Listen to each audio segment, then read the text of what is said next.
Welcome then, friends, to Tanked Up, the podcast all about beer and video games. It's episode 410. One of your hosts, Ben, here with Lucy. I need more beer in my life. Oh, good. And that worked. We heard you. And Aadil. Good. Hey, I've had a bit of beer this week. This week or today? My life level's fine. Oh, good. Hmm? Good. I was going to say this week or today. Both? Both. Sure. Cool. Yeah. I had 2/3 of a Steady Rolling Man on draft at the Hop Knocker when I went to pick up beer. Oh, also, that's just a standard thing. That shouldn't even count as having beer. That's just like, you know, a daily I drink. also had. I had Weetabix in the morning. I had Steady Rolling Man on draft. I also had. I took a picture because I cannot remember for the life of me. Not that California Brewing Company's Just Casket Czech-inspired cask pills. Oh, I've not heard of them. 4.4% cask. It was quite good. A touch appley, and not in a bad way. But like really easy drinking. A lot of the older, I guess clientele, hop knockers, older than me. But, sure. And so that. That beer was hitting well with most people were just getting the cask beer. So Ben going on getting this cask set up so he could get craft cask has really basically whatever he puts on cask on a Thursday probably won't last through Friday, and then so he usually puts 2 or 3 casks on a weekend. It's clearly people just start yep, that works, and then just buy it through. Nice. Kind of makes sense given that, like I said, it's Gen X or clientele, and so they grew up on cask, right? Yeah. Yeah, my local, I guess, the Wolf, where you lot have been with me once. They do cask Thursdays, where I think it's half price for a pint. On cask. Nice. Yeah, usually smaller percentages, like 3%, 4%, and not going to get anything massive, but sometimes from locals, which are very good. It's I'll, obviously well kept and treated, and it's half price. Nice. Always better. Absolutely. So and it guarantees it. Well, should guarantee it gets drunk and not wasted. Yeah. That's a good idea. Nice. Mm-hmm. Ready to roll through to the next set of beers coming in over the weekend, I suppose, for them. Almost there. I guess a Thursday does seem like a bit of a changeover day. It's going to get busier over the weekend and things like that. So, half price some of your beers on a Thursday to finish stuff out, potentially. Nice, good. It's interesting, Thursdays, I don't know why. Thursdays always used to be student nights. When was I a student? 20 years ago. So it was Thursday was always student night. I don't know why, but was it please drink all of the beer we have? It's cheap. We'll be getting new beer tomorrow. It's Friday. We're getting new beer for the weekend. Please drink all of the shit that we have. It's clever business.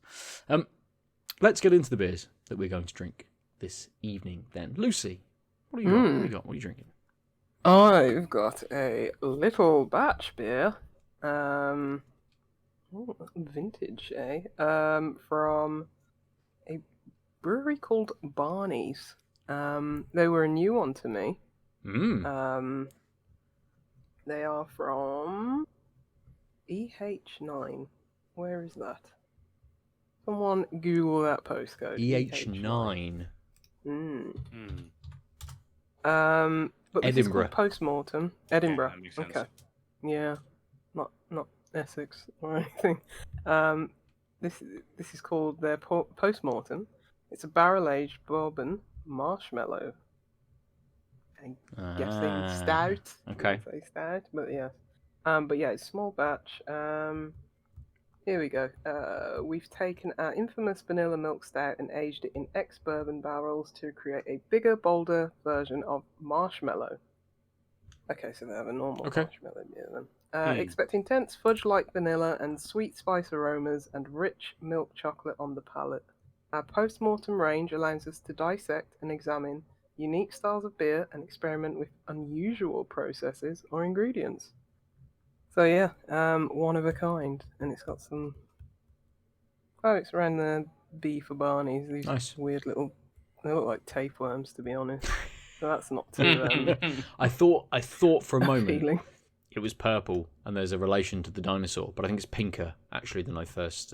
Yeah, first it's thought. pink. Yeah. Okay, fine. Yeah. No, potentially no pink. relation to the. There might be loads of relation to the dinosaur. None that's obvious on the count. Where is Good. Barney these days? Still Oh, around? fucking dismembered and left in cupboard somewhere. I expect. Jeez. I mean, he was gonna a say PBS retired. thing, so presumably he might. Well, wait, They what? put him out to pasture. Surely Yeah. he doesn't exist anymore. Oh, this is super interesting. Like a live ice rink show or something like that. So series first aired on PBS 1992. Right. Series ended on November 2010, although new videos were still released Good on run. various dates 18 after. years. Reruns ran until 2015 on various networks. On October 6, 2015, it was initially renewed for a revival with a new season to premiere in 2017. It got canceled. And now a CGI animated series will air on Cartoon Network's Cartoonito and stream on HBO Max. Alright. Barney being CGI seems like such a mistake. Yeah, and it's I don't yeah. really understand why. Can't I'm hug so anyone. annoyed at it. Keeps Well, the yeah, kids that safe. you hug the fake people instead of the actors. Cartoon hugs, they're not real hugs. Yeah. Aadil, what are you It's drinking? less to, Are we doing a 1 or 2? I've only Safeguard. got one. And Lucy's got a hard out, so we've got maybe a shorter episode. Okay, so then I will do my Vault City collab with Staggeringly Good, Nice.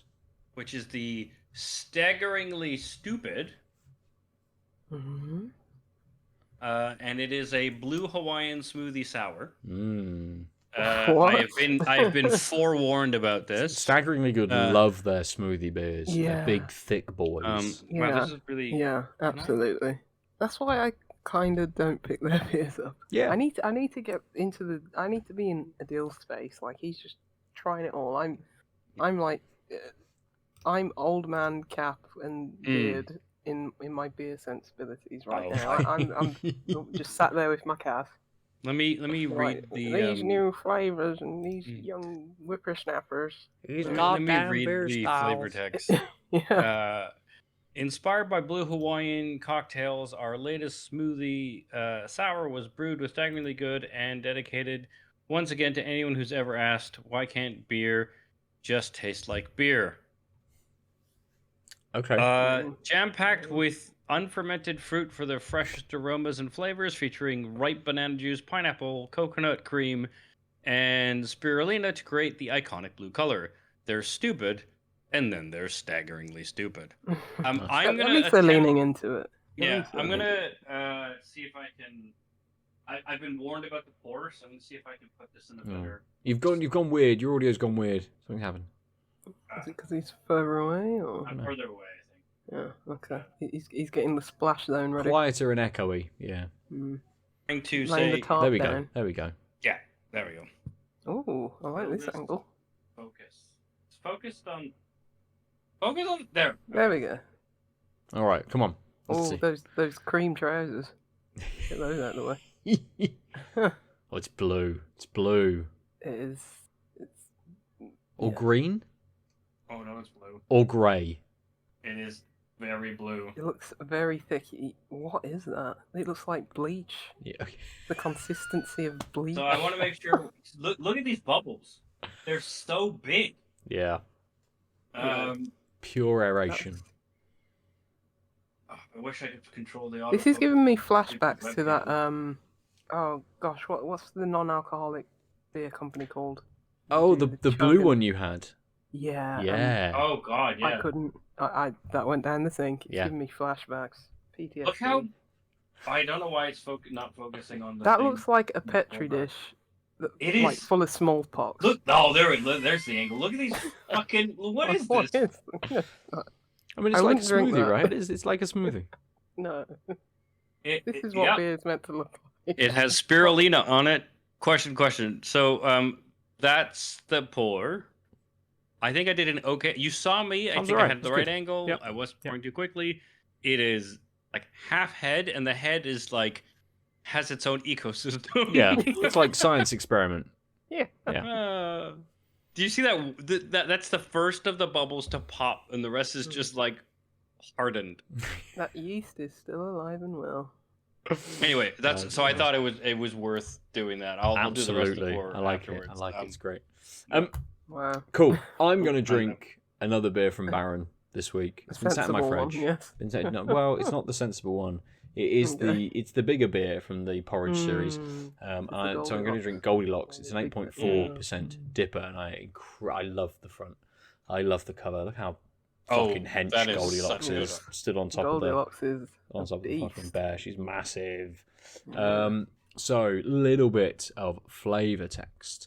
The final of the porridge series, Goldilocks, the bastard, a thieving dipper brewed with Australia, New Zealand, and USA hops on an oaty base. It's got Citra, Laurel, USA, Nelson Sauvin, Rawaka, New Zealand, Galaxy, and Enigma, Australia.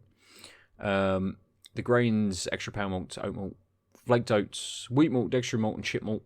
The yeast is actually saturated. I think the grains and the yeast have stayed the same throughout these beers. And then just a very quick nerdy bits, stealing bits from all three Bears beers.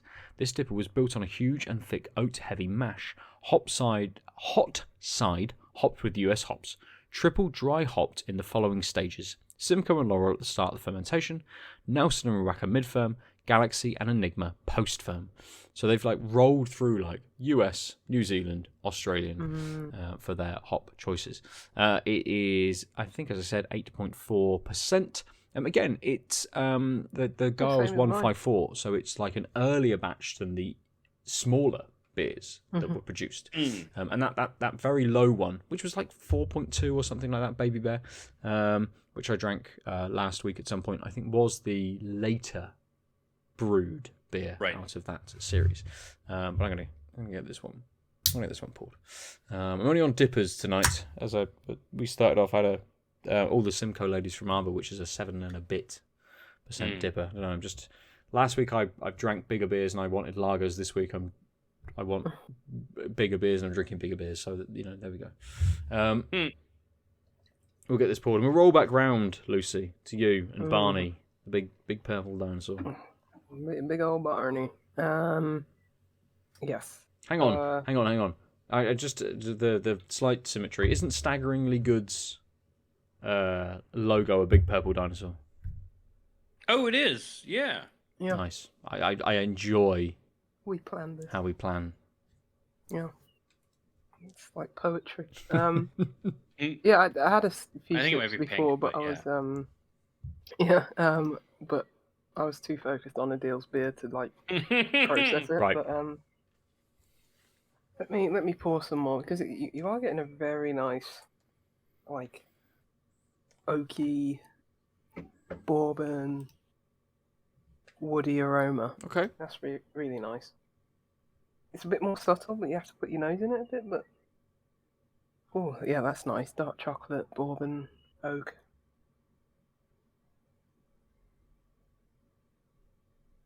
Taste-wise, I mean, I don't know if it comes up on camera, but it's not thin.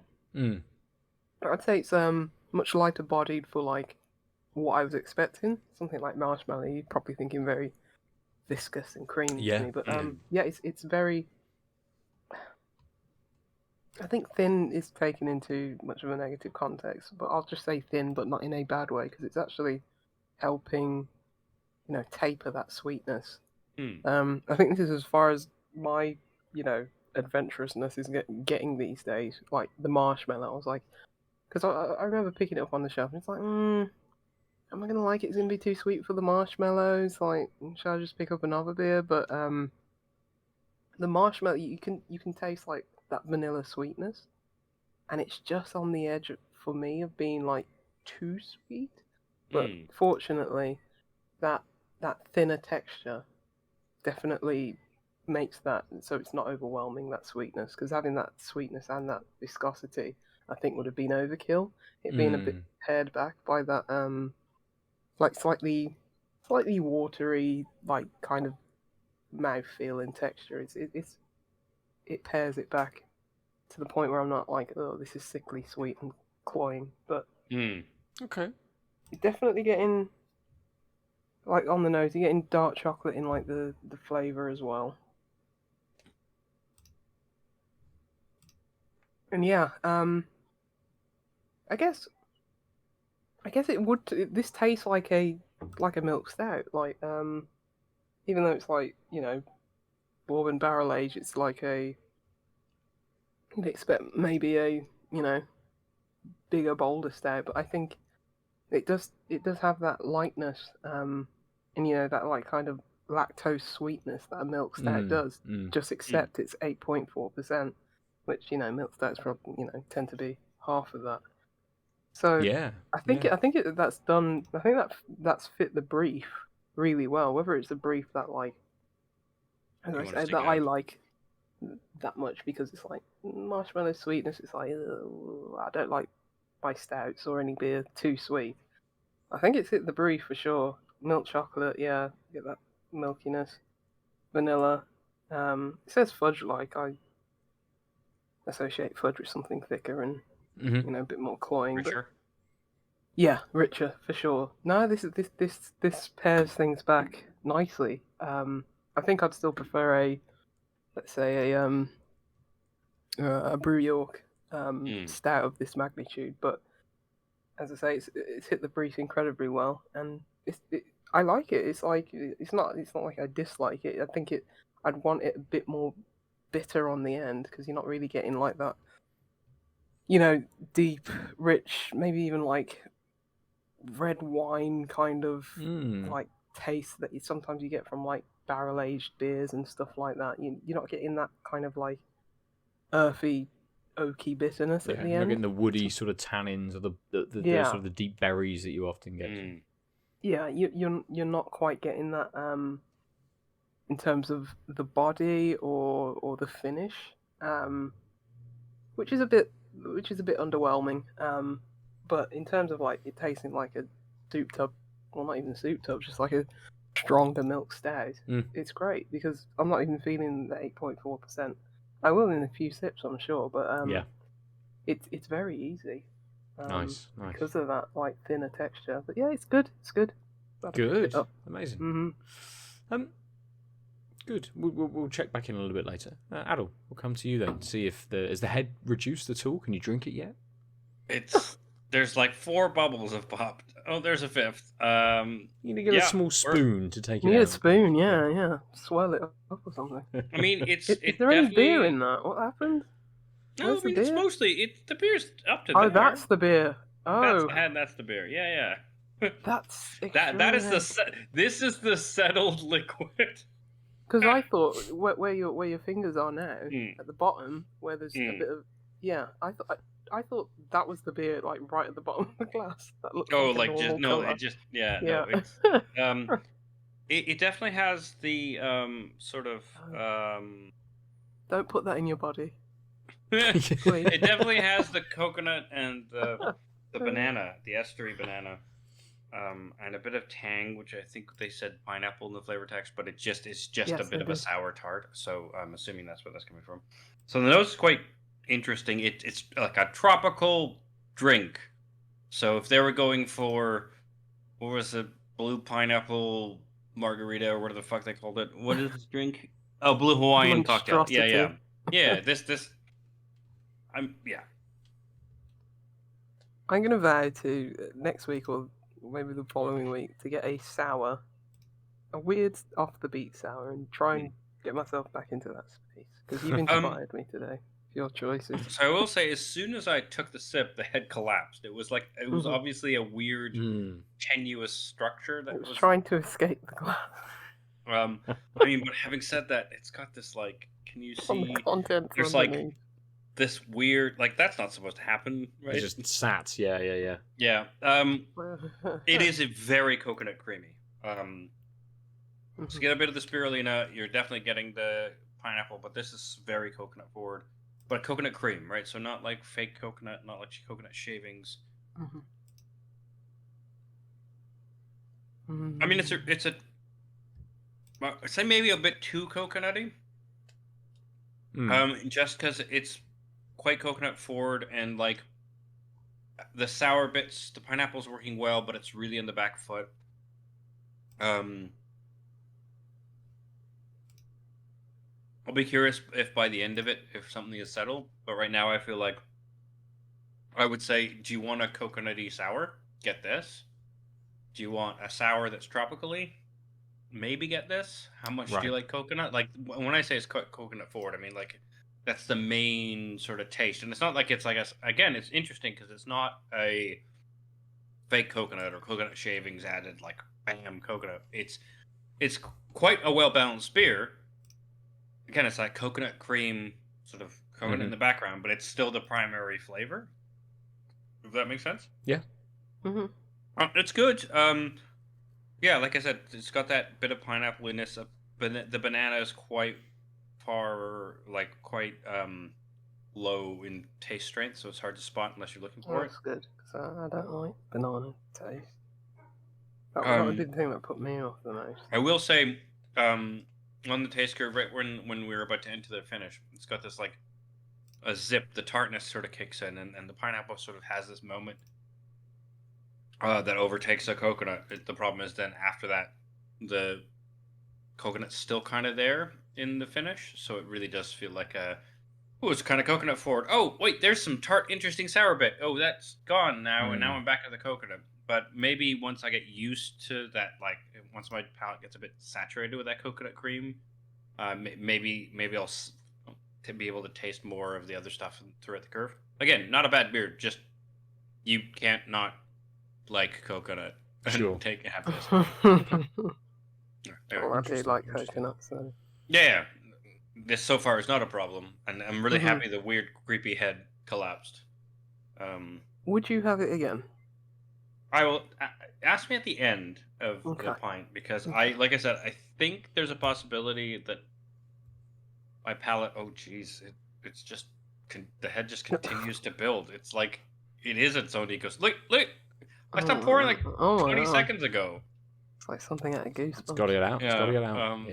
I timed it just right. But yeah, so so I think if my palate acclimatizes a bit more to the coconut, it might, and it sort of more opens up, I might have a different answer to give you an implication on what I probably would say just at this point.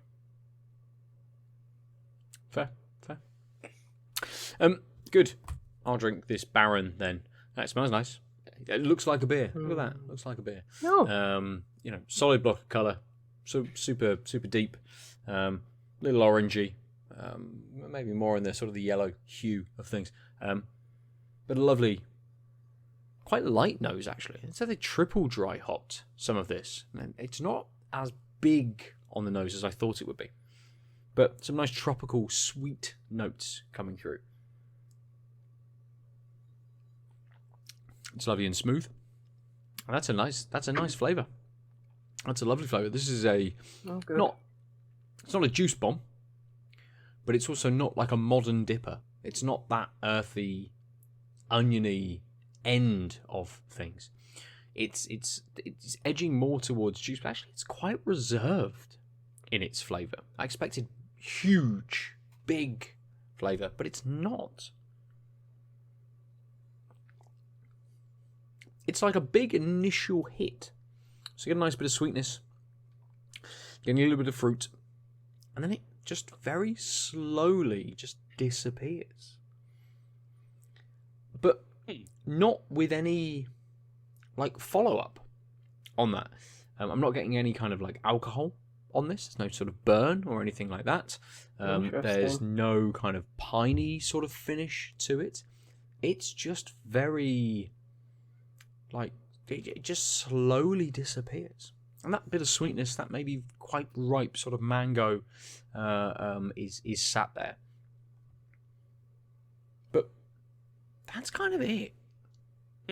That felt about my Life and True beer last week, but that was the Sundance, which was in like Marks and Spencer. Right. It was like their I remember core range, where it's like fizzled away into nothing, which is not what I expect from Baron. No, and it's interestingly after a few more sips, it's starting to coat my mouth a little bit more. So it's starting to, the flavour is starting to stick around that a little bit more. After those first couple of sips, it just fizzled, not fizzled. It just very slowly disappeared. Whereas now it's sticking around a little bit more because it's had time to kind of coat my mouth that little bit. Yeah. So the flavour, which is the same trajectory that I went on last week. Right. It's like maybe I've acclimatized even to the subtlety. Sometimes you have to be like absolutely, but I don't think there's much subtlety in this. right. I think whilst it coats my mouth, the flavour stays very similar. There's just a longer tail on it now than there was after the first few sips. I'm maybe getting a bit more orange, something like that, in there as well. Something a little more sweeter. Maybe it's not quite orange, maybe it's more like clementine or something like that. But just a very sort of sweet citrus accompanying that slightly bigger kind of ripe mango flavour that you're originally sort of hit with straight off. So maybe a little bit of subtleness coming through, a little bit of other flavour coming through. Maybe it's a beer to report back on, in half an hour's time or something like that when I've drank half of it.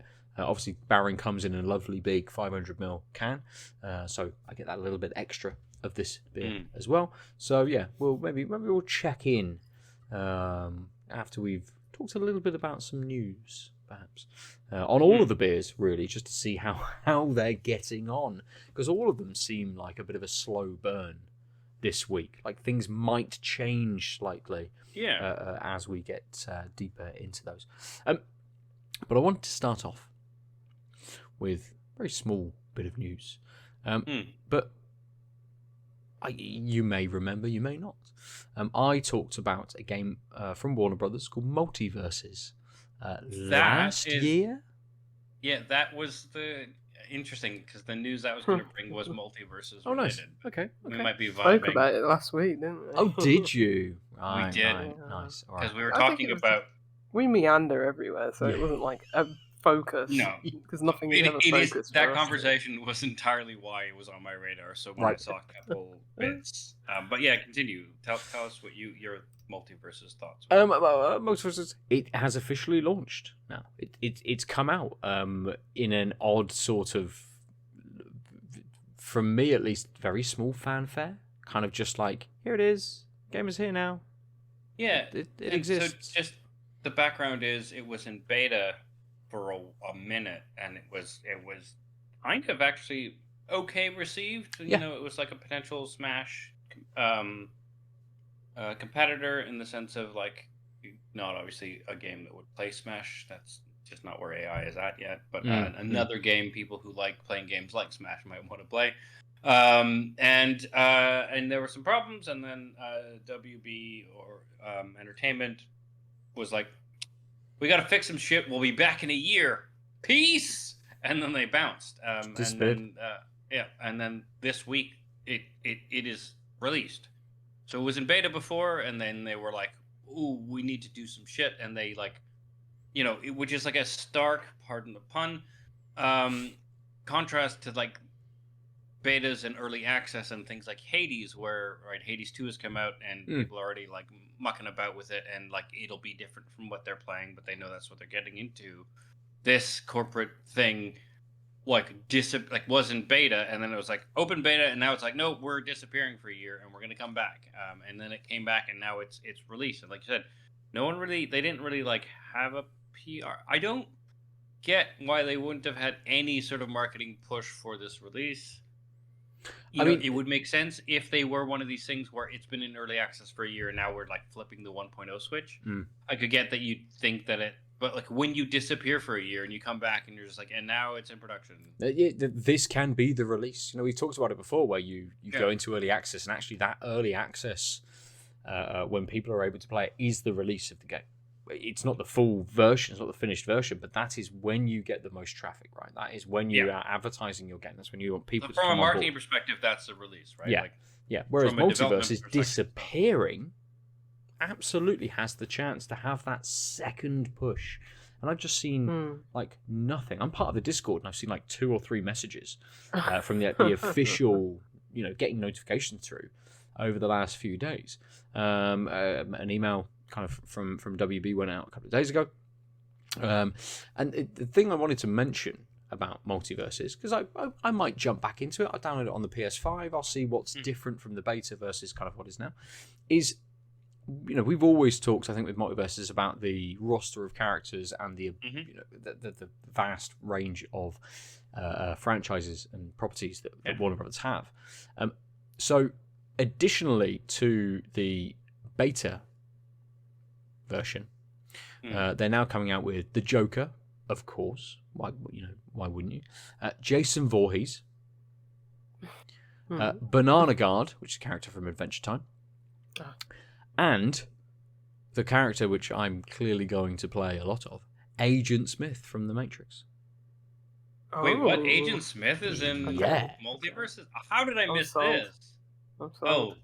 He better turn into Mr. Anderson. Yeah. too many fucking versions of himself. But you just swarm the map with thousands of him. Or just a big one made out of thousands of them comes out of the background, just eats all of the characters or something like that. Like, I'm on board. Yeah. I'm on board. Mm-hmm. But it's interesting. It was Aadil who was poo-poo in this game last week. I always. I was like, so why wouldn't Bugs Bunny pull out a gun and shoot Arya Stark or whatever? Yeah. I was for it. For those who haven't heard last week's episode, it was mostly the dissonance that you have to just like Game of Thrones is not a rated T for teen IP, and so it's really strange to see Bugs Bunny and Arya Stark. Like as soon as you take a step back. Not meet them where they are. So when Game of Thrones gets rebooted and it fucking won't. They fucked that so hard. No one even wants to read those books anymore. The next generation will be like, I killed Bugs Bunny when I was Arya Stark in the multiverse, and they're like, oh, Game of Thrones. Like I watch my nephew play Smash, and they are indoctrinated from the characters. So. It happens. And you're right. So is he bought into Final Fantasy? Because in Smash you could be Sephiroth and Cloud, can't you? Can you? Yeah. I hope he hasn't got that DLC. I don't think he has that DLC. Yeah, it was because I never bought him Smash. I would never do. I actually think that WB I'm responsible. will release a kid-friendly CGI Game of Thrones show to fill that space. Right, I mean, look at back in our day. Or it's the adventures of Arya Stark, and she's just knocking out people who are bad. I mean, you could see that absolutely, or Harry Potter. If you look at the model that they use in Multiverses, it's like a super. It looks like a kid's CGI show, right? It's like fantasy sort of. In Multiverses, absolutely, yeah. It's not quite. Arya. Yeah, it's not quite kind of.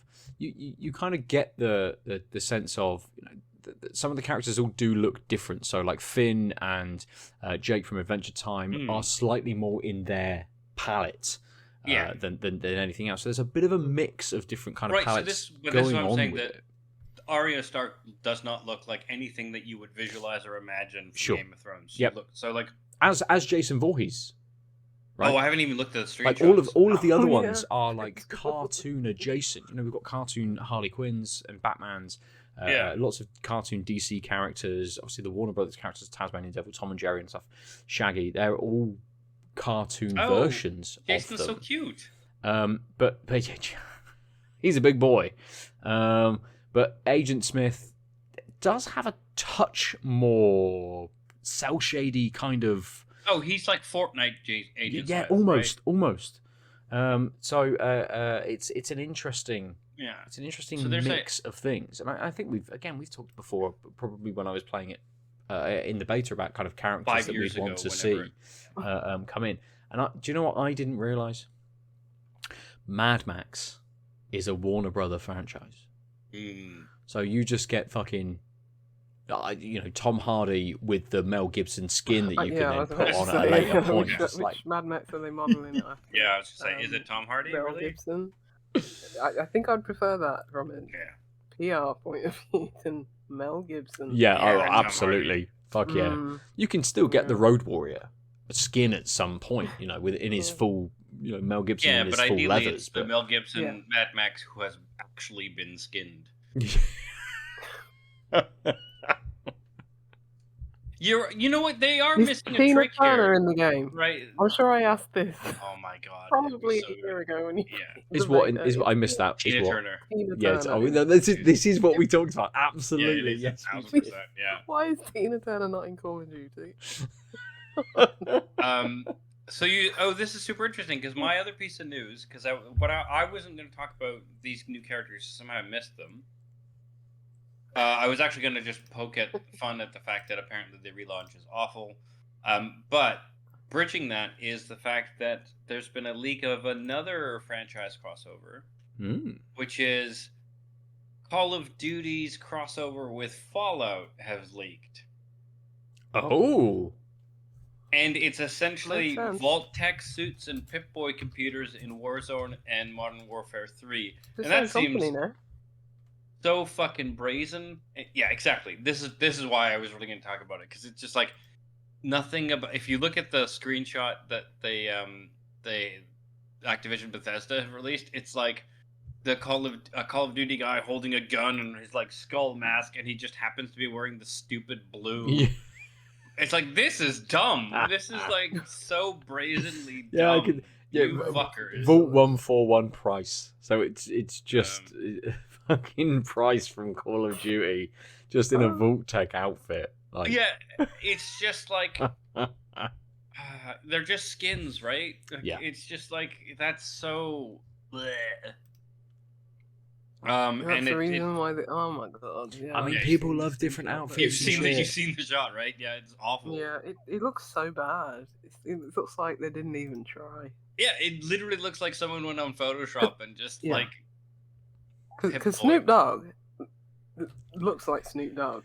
Snoop Dogg in a Fallout fucking outfit. Like, so now you're selling me on it. Snoop Dogg in a Fallout jumpsuit. Rick and Michonne from The Walking Dead, they look like those people. Yeah.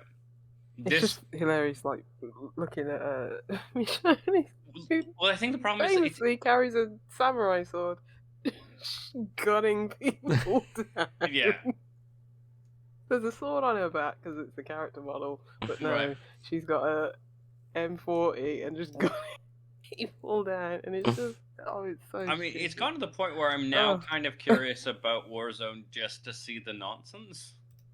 I mean, it's coming to Game Pass, and you were talking about getting Game Pass. The new one is day one. I don't know if they'll put the older one. Is this Modern Warfare 2 the third?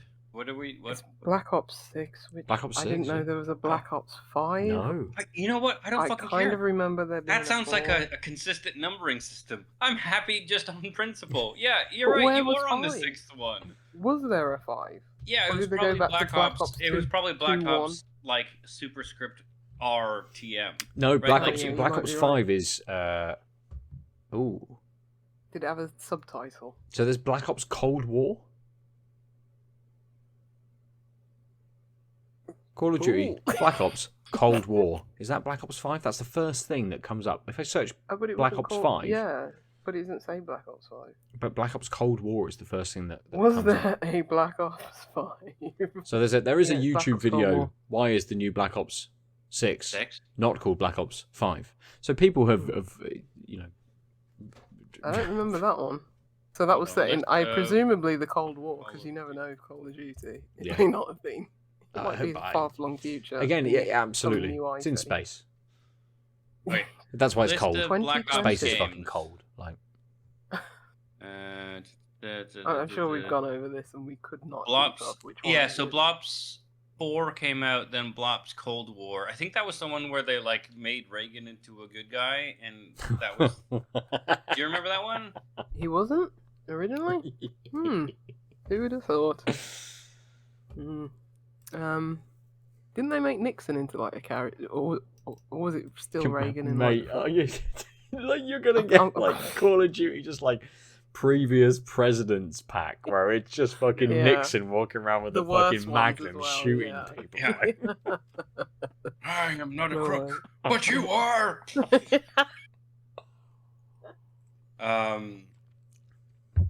trickle down this. I can't do a Reagan. I don't remember what he sounds like. Just like that, I'm sure.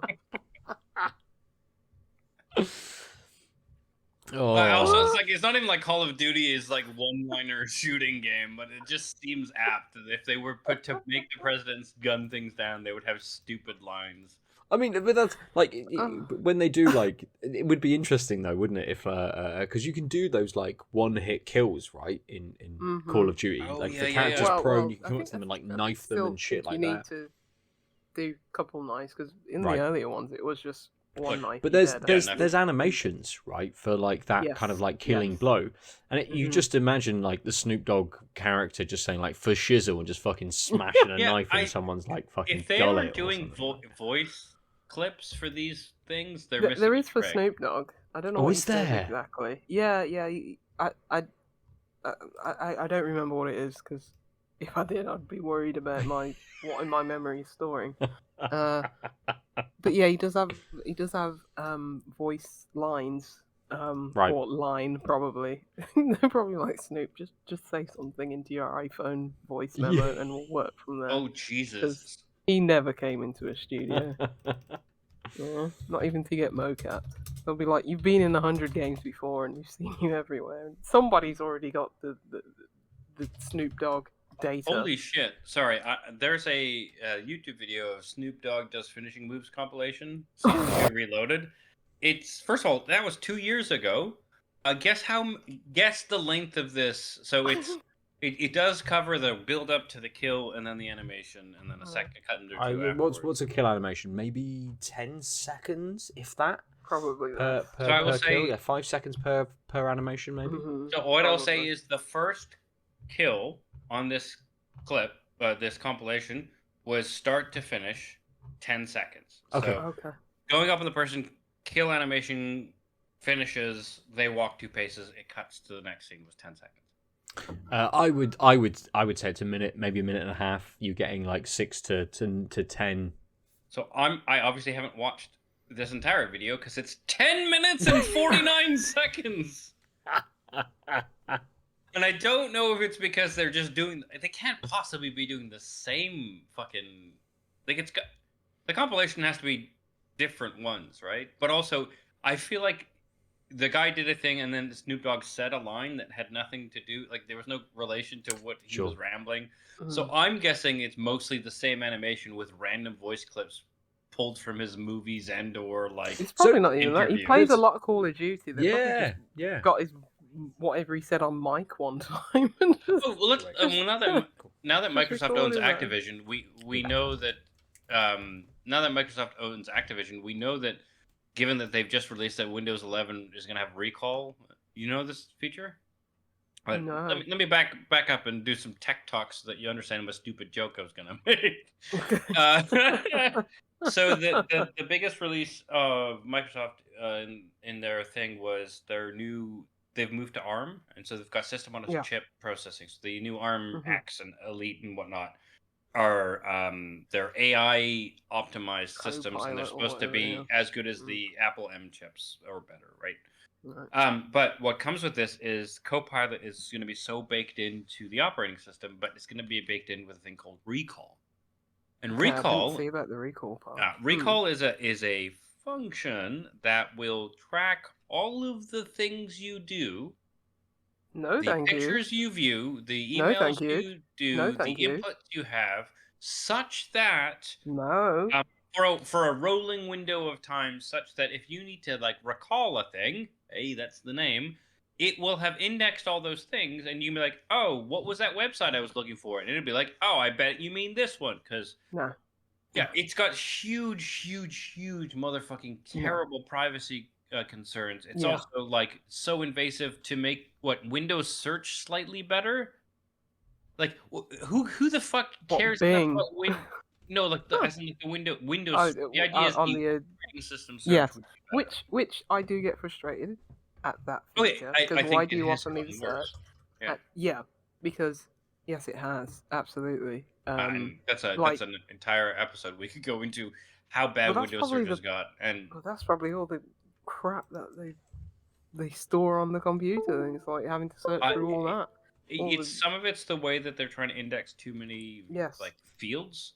So like when you search in a folder in File Explorer, it doesn't default to looking at file names. No. Because it's trying to do this complex shit and like it's juggling too many things. Yes, Recall is their absolutely. solution, which is track all the things with their AI chip to the point where, like, I'd rather not. I'd rather just your be passwords. like, oh, I can't find that file. What a shame. Literally, your passwords you type into websites will be tracked. Because it's tracking everything, and it's tracking everything as far as inputs and visuals. So, say you have WhatsApp open and your partner sexts you. Now that's in the recall index. But don't worry. As on release, Microsoft is only going to store that stuff locally. Oh, guess what? You lose your laptop. Now everyone has access to the history of all those things. Because, of course, the security behind this insane feature, which has never happened before, isn't going to be airtight.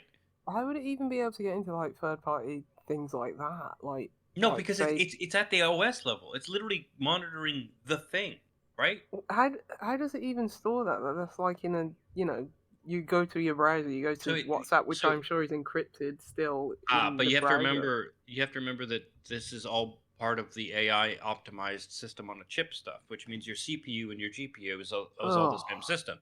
Which means even if you're typing into WhatsApp, it's capturing the keyboard before it gets to the app. The keystrokes and everything. If it's on the GPU, then it doesn't matter that WhatsApp isn't sharing the file. It will actually see the display. Horrific. Oh, and I don't know how much of this is actually going to happen because I don't know how much they've coded, but the potential is there because that's what system on a chip and watching everything you do at the OS level can mean. And it won't even, and the amount of blockades are going to put to even delete 2 minutes. That. What the fuck is happening? Yeah, it's gonna be like, do you want to delete all your terrible histories? And it's gonna be like, no, it's not even gonna offer you the option. Remember, like how complicated it was just deleting a application. Yeah. What were we talking about? Now I can't remember. What were we talking about? Multiverses. I've been out Multiverses and Warner Brothers. Total Recall is Totally property. We were talking about Call of Duty. Yes. Oh, you've upset me. I didn't know this was. Oh yeah. So I think. No, I was already schemed out. Snoop Dogg's voice. Co-pilot no, thing, so my dumb joke was, maybe they just sent Snoop Dogg one of these because Microsoft owns Activision now, so maybe they sent him one of these laptops early and they just stole whatever the fuck he said. Yeah. With Recall, and then they made that into the things that they published to the skip. That was the dumb joke, and I realized it wouldn't work because you didn't know what Recall was. No. We went very far away. No, 2 minutes ago, I was living in a better world where I didn't know what Recall was. That joke wasn't good, wasn't worth it. Put Lucy in a worse mood. Let's pull it back. Let's pull it back. Pull it back slightly. Maybe. Joke, though. I can't leave anymore. We're weaning Indy off of Kim. So anytime that she stirs, it has to be me at the moment. Right. It goes and deals with her. She hasn't stirred for like 2 weeks during the night. I don't know why the fuck tonight she's just decided there's an issue. They know. When can I disrupt you the most? Exactly. So just to round out the multiverses. I mean, if you just Google and go on Wikipedia for Warner Brothers franchises that they own, there's a load of stuff that they could be bringing into multiverses. You know, we're talking about kind of a lot of Lord of the Rings stuff. Obviously, anything from kind of Looney Tunes, they own the Lego movies. There's loads and loads and loads of stuff they could bring in, like really out there kind of things, like Police Academy and shit like that, which you'd absolutely love to see. Certain characters fucking. I mean, Hightower would be the one that you would pick. Yeah, because of his reach. But just LeBron James reskin, I suppose, isn't it? And Lethal Weapon's a Warner Brothers one as well. Oh, is it as well? Yeah, absolutely. Lethal Weapon is up there too. There you go. The Matrix. But you've got kind of things like, now we've got Jason Voorhees in there. Oh, yeah. Nightmare on Elm Street is also Warner Brothers. Mortal Kombat is Warner Brothers. What crossovers do we get? Turtles is Warner Brothers. You know, all of those things that we've seen in the Injustice games could be brought across. DLC was really good. I was going to say, and the fact that DC is Warner Brothers is a huge untapped thing that they haven't really dealt with as far as absolutely. Whole thing, which I think is because on purpose, because Injustice was like the gritty beat 'em up franchise versus Yeah, the like but arcade it platformy fighter. it works, like, man. Like they put the turtles Oh. in there, and it worked. Yeah, they just make Superman make him fucking own everyone by Mm. principle is until someone like Mr. Burn. Wait, no, that's Fox. Damn it, that's Fox. Why don't they just make another Injustice, but with all these characters? Because that I'd Oh, really I would enjoy. love to. Man, So I mean, the amount of people who play like Smash, like making a Smash Yeah. is a very clever move. No, Because they're don't- completely this different is- people Smash is playing that terrible. than are playing like Injustice, Mortal Injustice. Kombat. That So kind of this is level. great because my actual original Multiverses point I wanted to bring up in our long-winded news segment was so what makes these things work a lot is like grassroots tournaments and stuff like Smash, Yep. old Smashes, new Smashes. Like that's one of the things that has given them longevity. And the Multiverses is clearly trying to be Smash, but there's besides the fact that there's some problems with stability and lag in the new version that wasn't there a year ago. So it's performance-wise, there's some people saying that it's worse. But like, put that aside. So people are really pissed because they've changed the way local matches work. So it used to be so this is from a Kotaku article. But it used to be the case that in the beta, you could play anyone offline. Online, you'd have to unlock characters. You could play anyone offline, which was the reason why there was suddenly an immediate tournament scene. Because the tournaments are just played in a room, right? And you're playing live against each other. That's the thing. That's the thing that makes people want to play these games and get good, and they get good online, and then they go to the place and they play the thing. But now you can only use characters you've unlocked through the in-game currency in offline fights as well as online fights.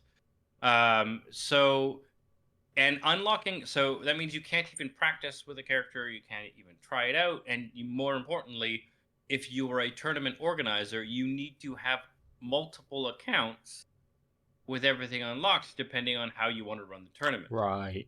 Because like in old school video game tournaments, you just hand people controllers and they play and you track the stats. Obviously, at the bare minimum, if you're trying to do that, then for every concurrent fight you would have in your tournament room, you would need to have 2 fully unlocked rosters. One for player 1, one for player 2. Yep. Unlocking a character in Multiverses costs 1,000 Gleamium, the in-game currency, or 3,000 fighter currency, which can be bought with real money or grinding for $10. Multiverses Gleamium. What franchise is that spinning off? Oh, I think that's them trying to be cute.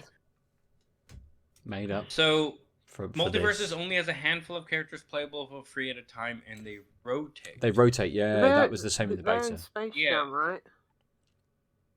So they do, Michael Jordan in the game. No, LeBron is in the game. The LeBron is already in the game Oh, because it's Space Jam 2. Yeah. That's the bad Space Jam that I got 10 minutes into and I couldn't. Yeah. So I think that's it just Michael shows Jordan that, in like, it. given what they're trying to do, it seems so short-sighted because I know there were some Multiverses tournaments and shit going on First of all, the 1-year hiatus is insane to me, especially when they had some what were they people doing? apparently making it slightly worse.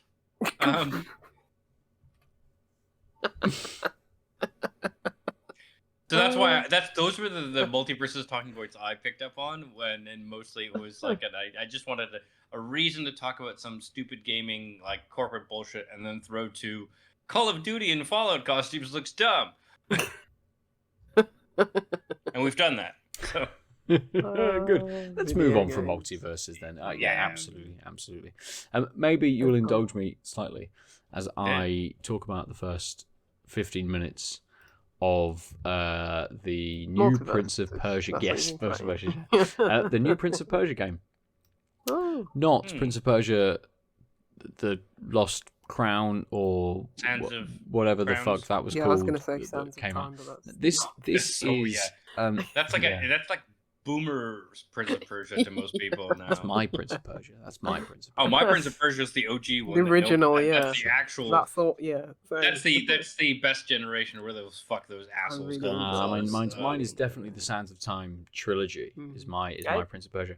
Wait, so is very Sands valid. of Time, Warrior Within, Two more Thrones. Sands, more... Two Thrones. Oh, okay, yeah. I Two think Thrones, Two Furious. Yeah. Yes. So we've already had a Prince of Persia game this year, right? And I was thinking, is like, have we got to a point like Prince of Persia isn't that old, so it's not in like public domain, but we're getting a new game called The Rogue Prince of Persia, which is a roguelike Dead Cells clone made by the Dead Cells developers, Evil Empire, but published by Ubisoft. So this is a fully sanctioned kind of game. I played 15 minutes. I love it. It's great so far. Art style is fantastic. It's not Dead Cells, but it is that kind of similar-ish aesthetic to it. As we get with lots of these kinds of games, it's very tonal in the kind of the landscapes and the areas that they're going to. The thing that I've really enjoyed from the Rogue Prince of Persia is just the fluidity of movement. It is so smooth to move around. Very controlled, like one of it was that year, which I can't remember what that was. 2018, 17? Oh, let's find out. Let's see. Probably even before that. It was the best controlling game of that year for sure. Dead Cells Very was. It's just not my kind of I don't know. game. Google doesn't give me an instant fucking genre or date. the roguelike. Does it give you a date? Yeah, 2018. Yeah. So it controlled so well. Yeah. So that doesn't shock me. And I think I've played a very small amount of Dead Cells, only because it onboards you incredibly quickly. Dead Cells is like, here's some stuff, here's some things, here's new weapons, here's some, just it launches you right in. Prince of Persia eases you in that little bit more. Okay. So you do get a weapon change.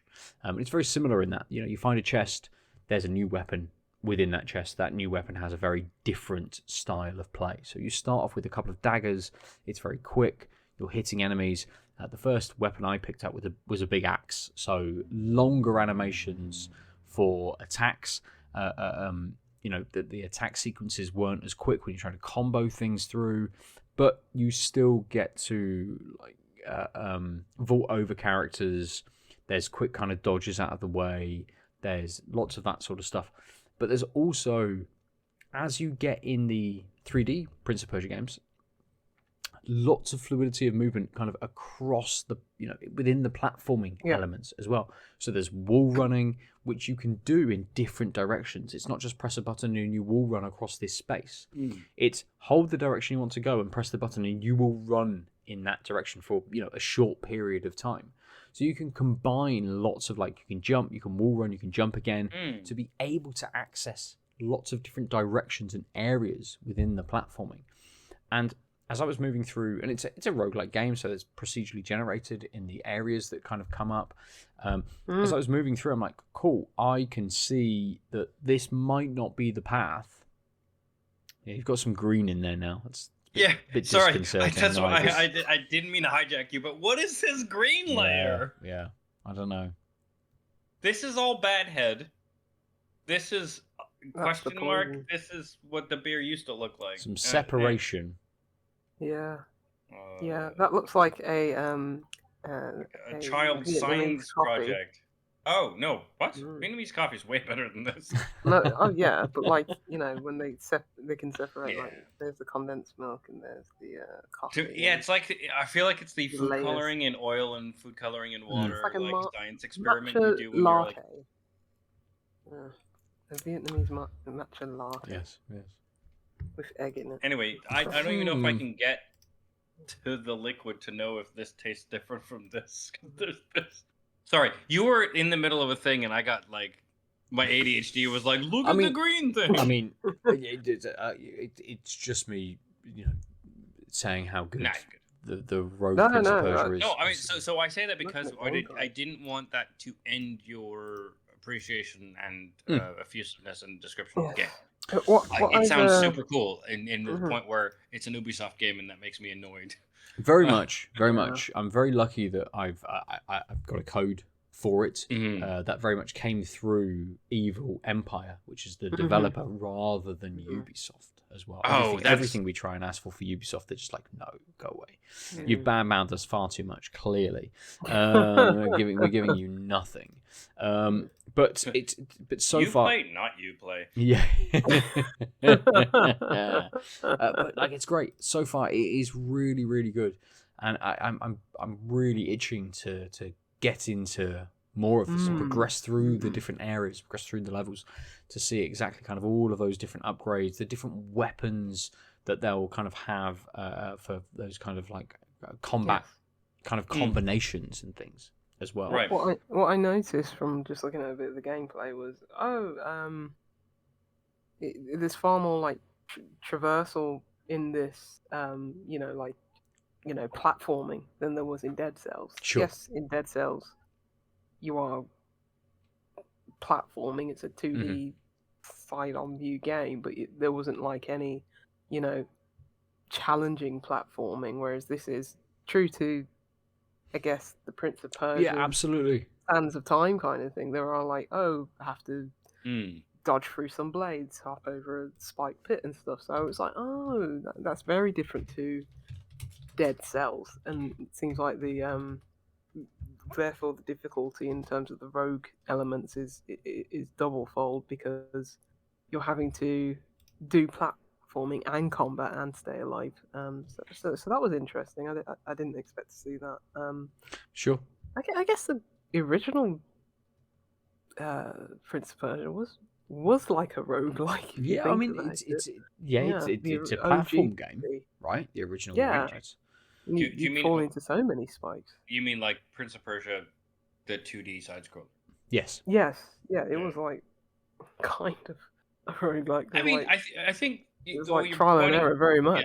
I think what you're pointing to is like what roguelike, like full on roguelikes are harking back to is the like no save state, no continue game. You wouldn't get upgrades or anything like that in between runs. And even it was just like, even if you did, as soon as you died, the game has no fucking memory, so you start again, right? Like that's I think it was just like more the trial and error, I suppose. Yeah. Like, okay, I'm like, where does this path lead down? Oh, I got crushed under some spikes.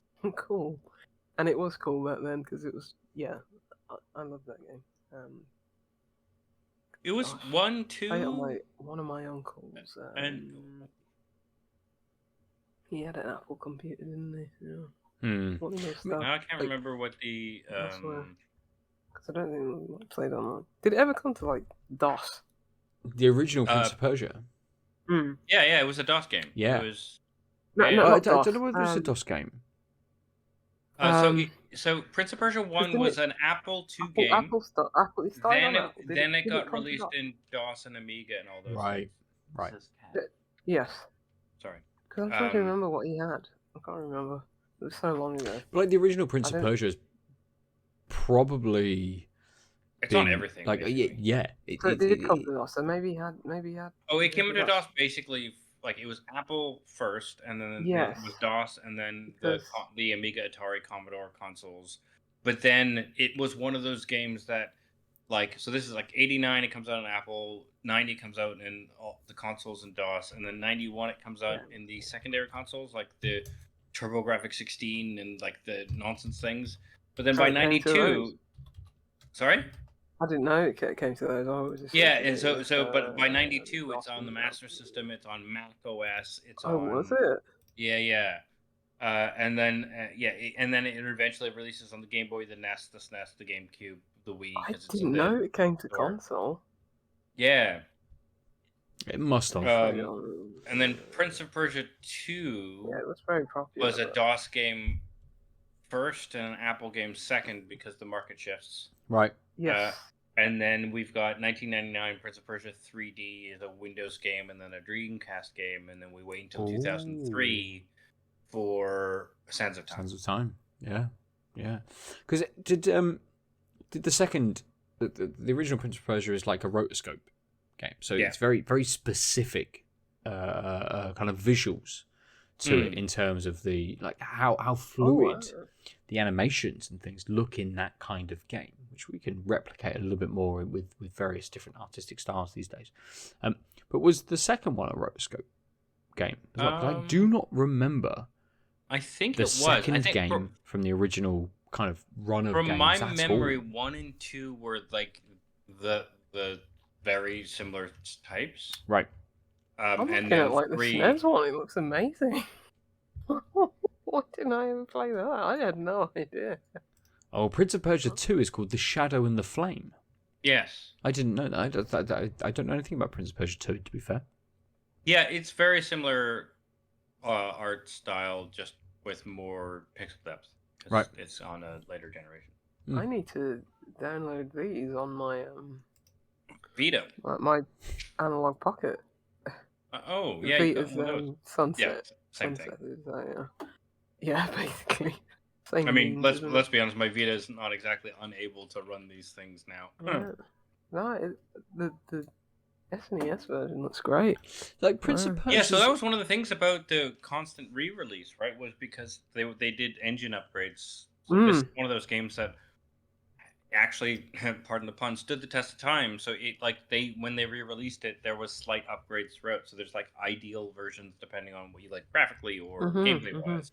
But it's mostly the same game. And then 3D, I think, was mostly not good because it was one of those early 3D games. Yeah, but I never played it, so this is entirely me doing some supposition. Sure, I remember Prince of Persia 3D because I had it on a multi-game disc, basically, Demo with a disc bunch kind of of thing? other games that kind of came out. And all I remember is that when Sands of Time came out, I'm like, oh, I know what Prince of Persia is. I played a game like that. It was all right. And I think then was, played Sands of Time like, oh, this is not the Prince of Persia I know. This is not what I've experienced. This is so much better that, at least the Sands of Time was when it came out, than I think my previous play of Prince of Persia, which would have been 3D. It's I think it's not maligned as such, but it just wasn't a very well received game it at all. Literally got ported. It was a Windows. It was Broderbund was still making it, right? And it was a Windows game that got ported to the Dreamcast, and then it's never been ported to anything else ever.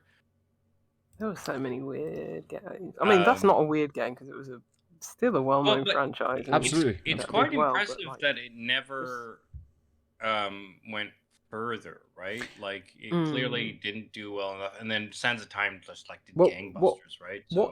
What is really interesting? Prince of Persia has gone through various different aesthetic changes to it, and changed from sort of 2D to 3D back to 2D again, kind of through these various things. There's a tie-in game to the film, which came out. But what is interesting is that Prince of Persia, the original game, came out in 1989. The sequel came out in 1993. Prince of Persia 3D was 1999. There's a game. There's something called Prince of Persia Harem Adventures, which doesn't let me link to anything. I don't know what that is. I've never heard of that. There's the Sands of Time. Sands of Time is 2003. Warrior Within is 2004. And Two Thrones is 2005. Yeah, they bashed out 3 games in 3 years. That's actually kind of wild, because even at the Prince of Persia 3D, Prince of Persia 2 level, they were 2 year in the making. Like it even that means that they were really planning a trilogy, and which is kind of wild when you think about how one of the biggest complaints about Warrior Within was it was no longer parkour and it was much more brawly. And completely tonally different. I remember, and so, but they must have. That's so weird because they must have been planning that jarring tonal shift before fucking Prince of Persia: Sands of Time even came out, which is an insane proposition, right? Well, who does that? Yeah, because Two Thrones continues the tonal shift. It very much follows on from Warrior Within rather than sort of Sands of Time. Yeah, but so it's like at some point in the development of all 3, they're like, oh, I don't like. Someone was like, Sands of Time doesn't have the right tone, so we're just gonna change the rest of the series, but then Sands of Time does gangbusters, and they are stuck with this insane tonal shift in the middle of a series because they were worried the first one might not go well or something. I mean, I don't know. I'd have to delve deep into it. But we then get past that into then the Forgotten then Prince of Persia, which was the cell shaded game. I forgot about Prince of Persia. With the I can't remember the character's name, but the character that kind of accompanies you throughout the entire thing, which is like one of the best actual uses of an AI companion in any game I've ever played.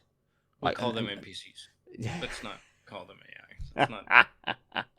An NPC companion reacting to a non-playable companion. Yes, a non-playable.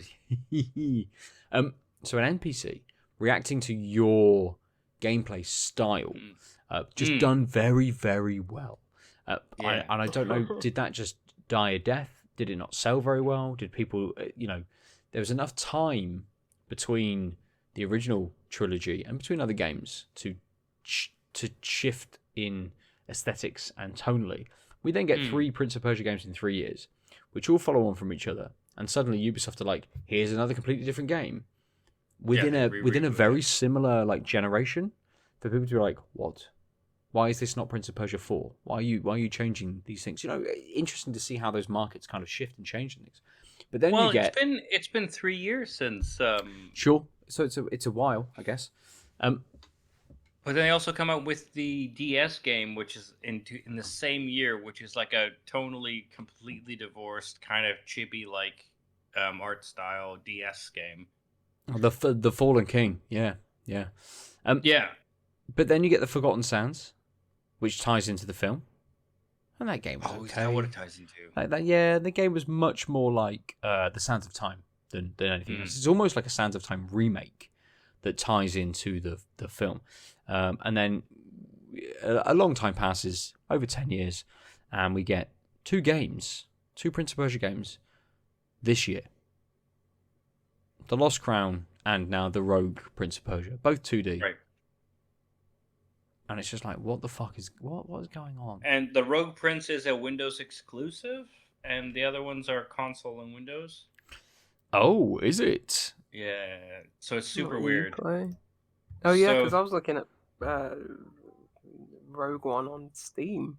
Yes, that's where I got it. Lost Crown is the tentpole on Xbox Series X, PlayStation 5, 4, Switch. January release, right? 2.5D side scrolling. Trying to bridge the gap between the OG series and the successful trilogy. And then Rogue Prince is this cel-shaded full 2D parkour game that's only... Well, I guess the thing is, it's still in early access in Windows, right? So who knows what they plan on doing with it? Because it's this weird thing where Ubisoft never does, like... I don't know the last Ubisoft published game that went to early access, right, in this way.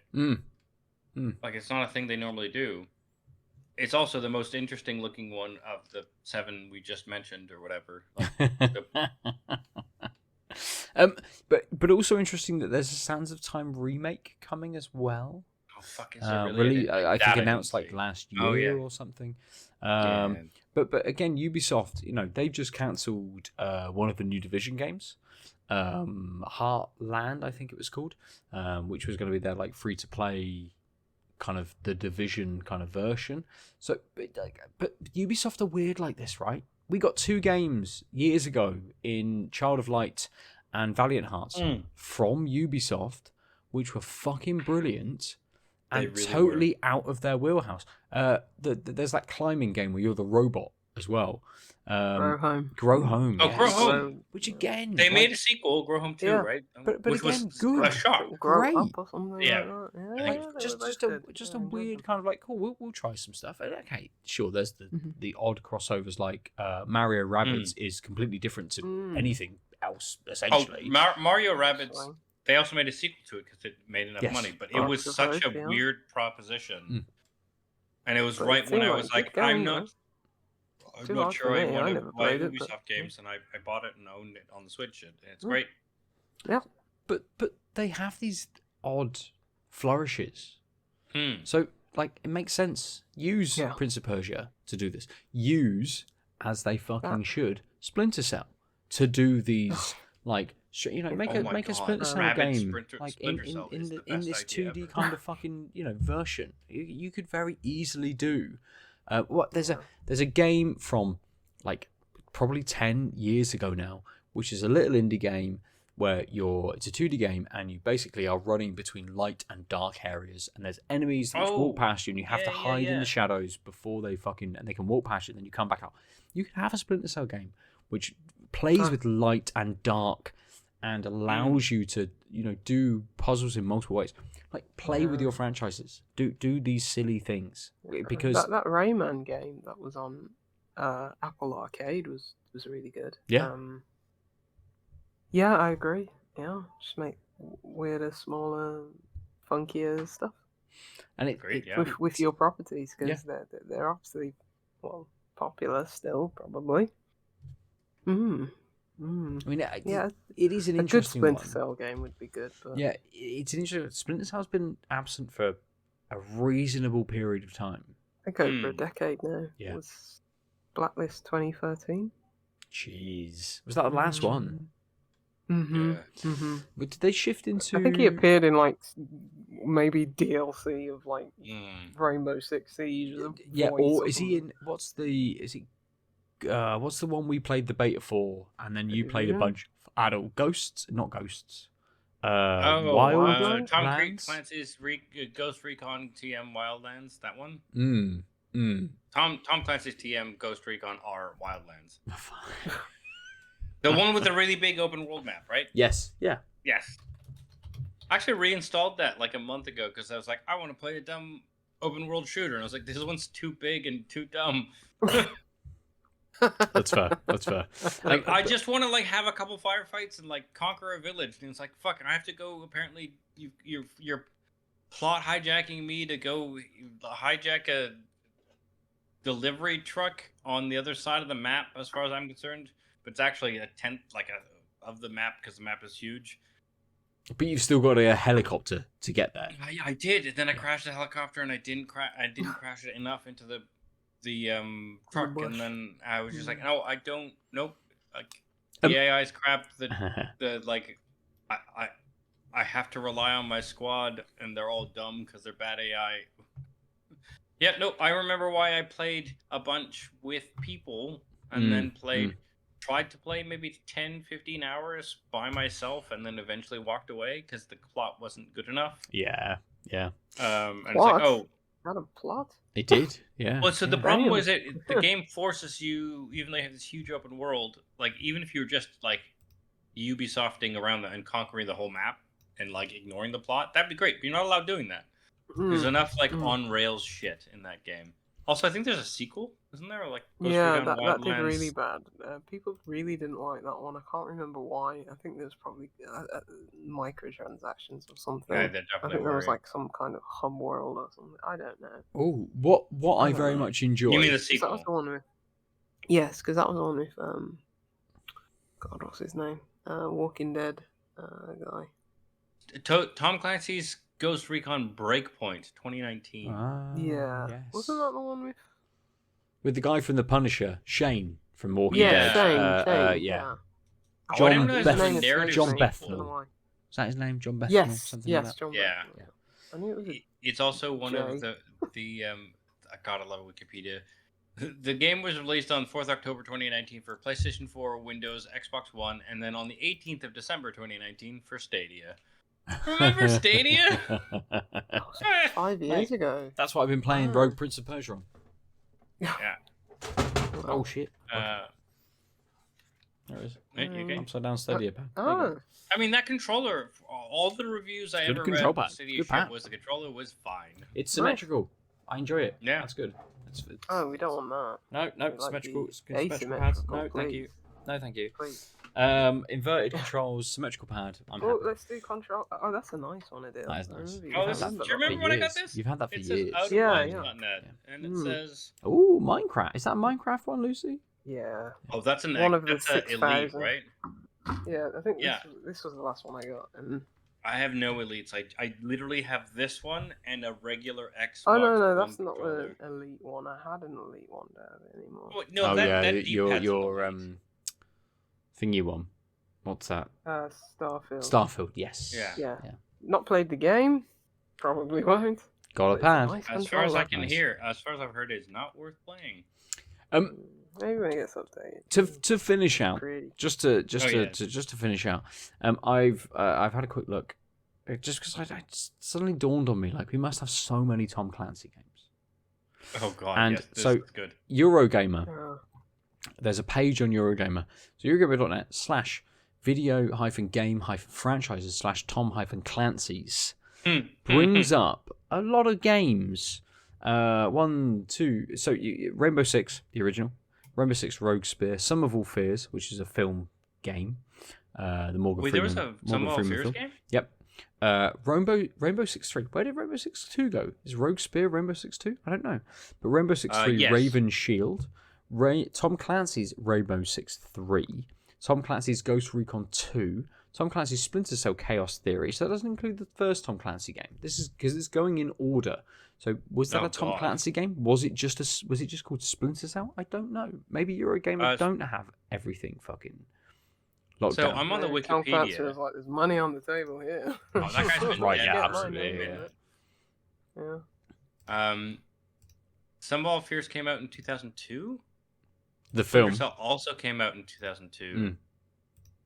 Mm. So 2001 was the first Ghost Recon game, and the third Rainbow Six game, but not Rainbow Six 3, because it was 6 Rogue Spear and then Takedown Missions in Korea, which was a standalone, but I think they didn't count it. Right. But the first so Eurogamer are Chaos wrong Theory's so good. because the first Splinter Cell game is called Tom Clancy's Splinter Cell. Yes, 2002. Which I enjoyed. I So think I played that it on doesn't have PC. that on this list. So this might not actually be a definitive list. So ignore what I just said about Well, Eurogamer. Don't go to Eurogamer. But there's Yeah, like go to the Wikipedia 25 games, 30-ish So you know- games in the Tom Clancy series. I want to say Wikipedia is great because the article is literally just Tom Clancy '*S. And then there's history, and then there's games, and it's all the games that have Tom Clancy's in them. Okay. But yeah, Tom Clancy. So there's 1, 2, 3, 4, 5, 6. Hundreds, thousands. Yeah. I like how I type in Tom Clancy. I just type in Splinter Cell, and the first thing that comes up on the Google search is Tom Clancy Splinter think it's- Cell dash mobile game. That exists. Oh no! I counted like 50 games on the list. Some of them might be branded DLC in the sense that they aren't like Sure. they were separately released, but there are 50 things that are in the games thing that are in the timeline Sure, from but look, 1998 to be announced. they fall in like Rainbow Six, more modern, Rainbow Six, Splinter Cell, Ghost Recon, The Division. and then Division and The Bucket, because there's Tom Clancy's Hawks and Hawks 2. Yep. But then there's a And bunch of film War. tie-ins as well. Yeah. So the Sum of All Fears, The Hunt for Red October had a Game Boy and Super Oh. NES video game. That's actually not on this release timeline on Wikipedia. There's more. Oh, There's a game called Tom Clancy's Ruthless.com, which is a business simulation game. Oh, I want to play that so bad. Wait, Tom Clancy. There's also a game called SSN. The Chinese have started World War III by invading the Spratly Islands for their oil. You play Captain Bartholomew Mackey and command the Los Angeles class attack sub USS Cheyenne, dispatched to the Spratly Islands to harass the Chinese People's Liberation Army. Is this a game? What the fuck is this? Oh, it shit. says it's a game. So What the fuck is this on? There's 60 games because now I'm looking at it and the history section has stuff that aren't in the release, and that's where you Right. get Hunt of Red October 1987 Amiga game, Hunt of Red October 1990 Amiga Atari game, Hunt of Red October 1990 SNES game. And I suppose that like SSN is like an early Hunt for Red October game, right? Yeah. It's a submarine kind of and thing. Red Storm Rising and the Cardinal of the Kremlin and Yep, Ruthless.com and Shadow Watch. These are all like Yeah. So the Tom Clancy apostrophe S fucking bizarre Wikipedia page. It's just its timeline skips these early ones, and it basically it's the Ubisoft timeline. Because all of the ones I've just mentioned are non-Ubisoft Tom Clancy games. Yeah. But also, good lord, what Tom Clancy? When did he die? All about 5 years ago, maybe. To be honest, all the Splinter Cell 2013, games are good. Lucy. 2013. Yeah, he's been dead. No, a minute. really, it's been that Yeah. long. Yeah, Tom Clancy died. Tom Clancy died the year Splinter Cell Blacklist came out. Wow. I didn't know it was that long ago. I realized that looking at the timeline would be a better thing than being like 2013. Yeah. That's nuts. So he probably was only aware of Ghost Recon Future Soldier. No, I Future Shoulder. Future Yeah. Soldier. Tom Clancy's Future Shoulder. Just like everyone just turns going out there in wasn't with a Future fucking Shoulder arm, because like- he died. No soldier. That was the one that they were touting. You could, well, I know it was with Kinect. I don't know what other peripherals were around at that time. Where you could like look at the guns and in the menus and pull them apart and detach them with motion that and stuff fucking like that. bullshit. Yeah. The Was story, well, not the story. The campaign was okay with that one. I enjoyed it. You know, it was like a shooter. You know, probably what's it called? That one with the PTSD soldier that everyone liked. Set You in mean the Middle East? Yeah. Yeah, Damn it. the one with the good story. Yeah, the best of this class of game. Yeah, it was like that gameplay, but without any kind of The cover shooter self-reflective story. that makes you Yeah. think about Yeah. being a soldier. Yeah, without any of the self-reflection or anything like that. Why can't I remember the fucking name of this game? Oh, I'm getting so old. Sand shooting Middle East game. All the Call Oh, of Duties came up. the one with the fucking white phosphorus, where you Yes. think you're killing terrorists Yeah, and you're yeah, just yeah. shooting Yeah. civilians. That one. Oh fuck, that game's fucking brilliant. What is that called? That's not a Tom Clancy game, is it? No, it's not. No, that's why- I'm that's saying why it I'm was getting that level confused. of That's why I'm getting gameplay, confused. which weren't Yes. great. What was it called? I don't know. I keep thinking I've got the word Homefront in my head, but that's like a fucking PTSD. Red Faction fucking game shooter. title. I'll just look through Spec my Ops Steam The Line. list. Spec Spec Ops The Line. yes. I knew it began with an S. I was just just thinking got of to it. sand. I I was should thinking still- of 50 Cent's blood on the sand. should That's really all. understand my this brain game. was like, there's a colon. I don't remember either side of it, but now I can't think of one side or the other. I have to think of the whole thing. Yeah, Yeah. I was just thinking of Yeah. 50 Cent. That was a very, very, heady, self-reflective game. About Has there the been perils a of Spec war. Ops? What, game Spec Ops since? The Line or 50 Cent Blood on the Sand? With 50 Cent blood on the sand. There definitely hasn't been a sequel to that. So, Which just is to, such a shame. to round this conversation out, actually, if you want to find all of Tom Clancy's games, actually go to ign.com/game/franchise/Tom-Clancy's because they list every game and every DLC. So you can list it from release date from old to new. So actually, Tom Clancy's Politica, the first game, 1997, and then just onwards all the way up to The Division Heartland, which we know is now been cancelled. The thing I like X-Defiant, which is a newish kind of release, which came out this year, is a Tom Clancy game. Didn't know that. Oh, is it? Yep. I don't know Things what like Tom Clancy's Rainbow Six Extraction, which kind of I don't think did a huge amount, like came out and kind of like petered out very didn't. quickly. Yeah. The Division is Tom Clancy as well. we keep saying. Oh yeah, that's what we were saying. Yeah. So again, we were saying kind of Probably my favorite. Tom Clancy's Wildlands. That's actually a Ghost Recon game. Tom Clancy's Yes. Ghost Recon Wildlands. That's why I used to joke at Tom Clancy's TM Ghost Recon Yep. or Wildlands Yep. because it's like the two fucking things. It's too complicated. Yeah. It's too complicated now. To be honest, need all the to- Splinter Cells were Mm. really good. Like, They were, yeah. like there wasn't one bad one in all of them, which is Yeah, crazy. just like 50 Cent Blood on the Sand. They knew when to stop. Yeah, they made Bulletproof, which was excellent, and Blood on the Sand, which was also excellent. Like, Done. Perfect. That's all you need from 50 Cent. we You're not wrong. small tangent. I know nothing about modern day rap at all, but I heard there was some beef going down in the streets. Which streets? I mean internet. Between Virtual Kendrick streets. Lamar Mm. and Drake.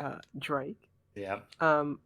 I couldn't tell you a Drake song other than that wee music The channel one. I don't know what that's called. I don't know what it He is. used to Song. call me on it. Dun, dun, dun, dun, dun, dun. Yeah, Yeah. I don't know what that's called.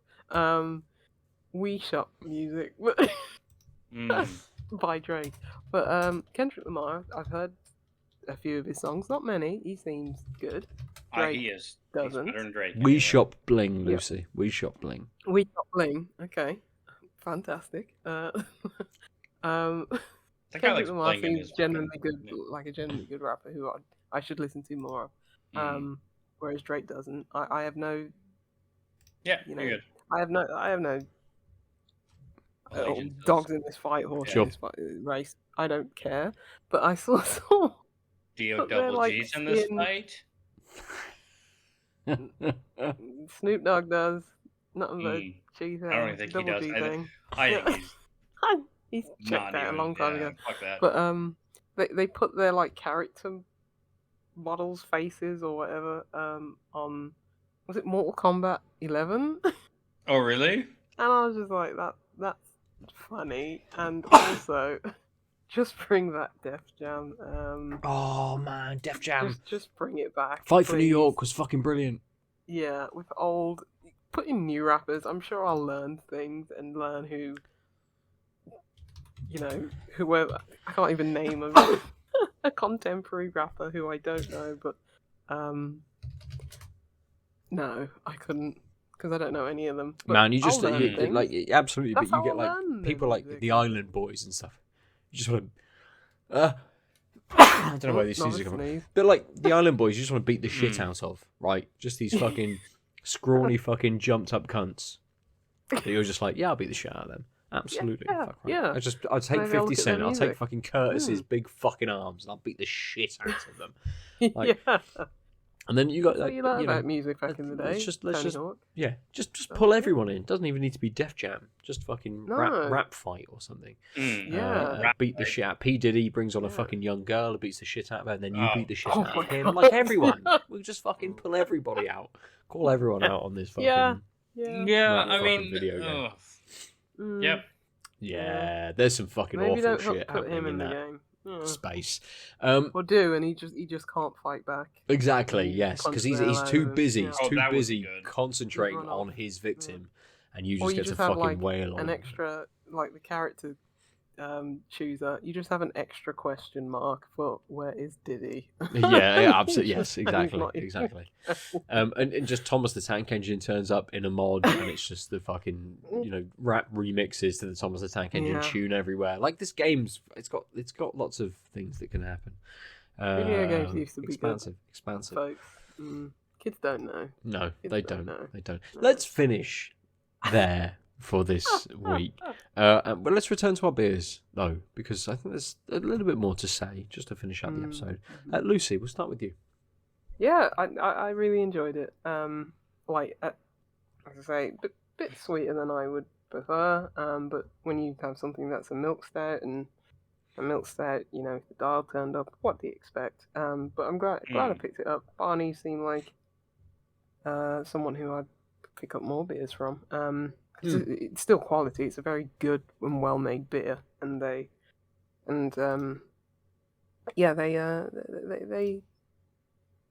ticked all the boxes for what would be a imperial milk stout. Nice. I think where it's let down is just not getting the depth of flavour from what is a bourbon barrel aged beer. I wish there was more of that. But yeah, I'm still supping on it now. It's been very enjoyable. So yeah, very good. Very good. Aadil, we'll come to you next. Yeah, I sort of have been showing you guys peeks at like there's. Would you buy it again? So that's just like lingering head. That like there's like you can see a bit of liquid, but I can't get at it. Yeah. My question still stands: would you buy it again? Because I'd buy mine again, even though it's not. So I might buy it again in the right circumstance. I definitely wouldn't buy 2 in a row.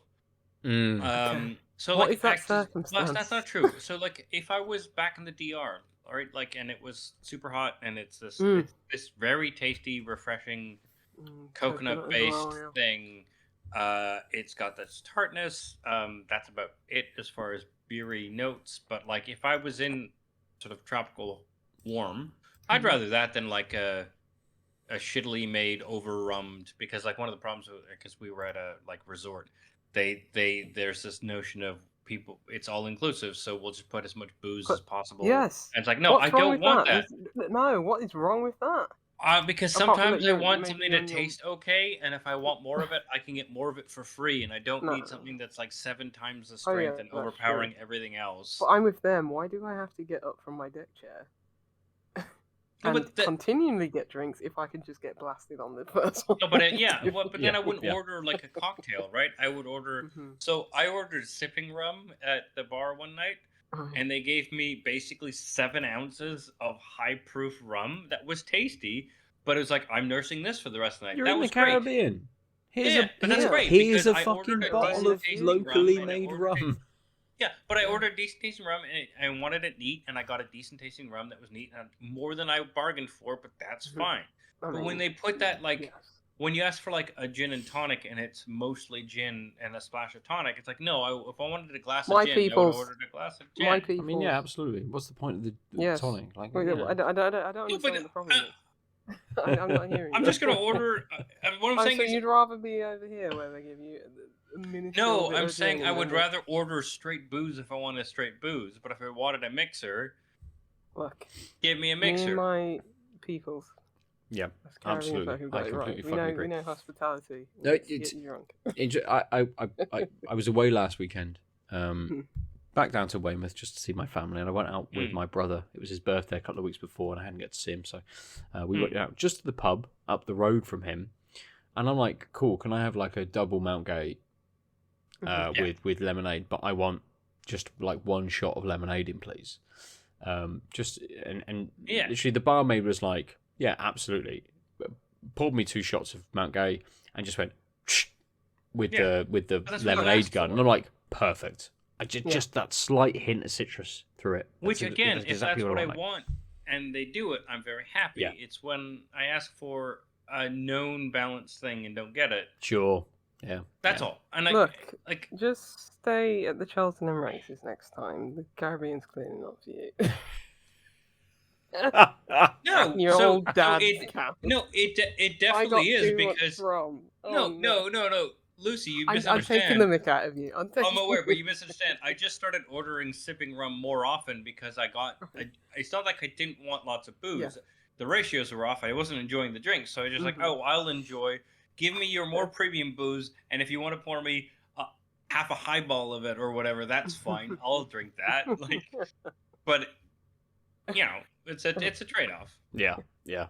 Anyway, so in like the warmth, where there's like a place to like sun, I would love to just, but like in Durham where it's consistently waffling between wet and the sun exists. Yeah. I'm not gonna have another one of these in months, right? Like it's not. I won't crave it. I won't need 2 in a row by any stretch. But it's not because I like hate it. It's just like it's a very niche thing. Yeah, fair. Well, you did make it sound appetizing. You didn't look again, if you like coconut cream and you want something that's like Caribbean sort of tropical cocktail, this is exactly what they said it was going to be. But why did it have to rarely be blue? Want that. Because that's what Caribbean tropical cocktail is. It's not. You can't have a non-blue blue Hawaiian. I actually think the blue isn't the problem. It's this weird head shit. This is Yeah. the thing that would aeration. make me Yeah. not come back to it. Actually, it's Mhm. I can't like. There is still a bit of booze. I don't want to have to fight through like 3 to 5 fingers of head every Thick time head. I Yeah. top it up. That's actually my biggest complaint. I don't know what's going on, why it has the structure. No one wants to fight through thick head. Yeah. The Baron, Goldilocks. It's lovely. It's great beer. It's not doing much more than it did when I first described it. I don't think my palate became slightly acclimatized to it. It coated my mouth a little bit more, so the flavor stuck around. But that flavor stayed the same throughout.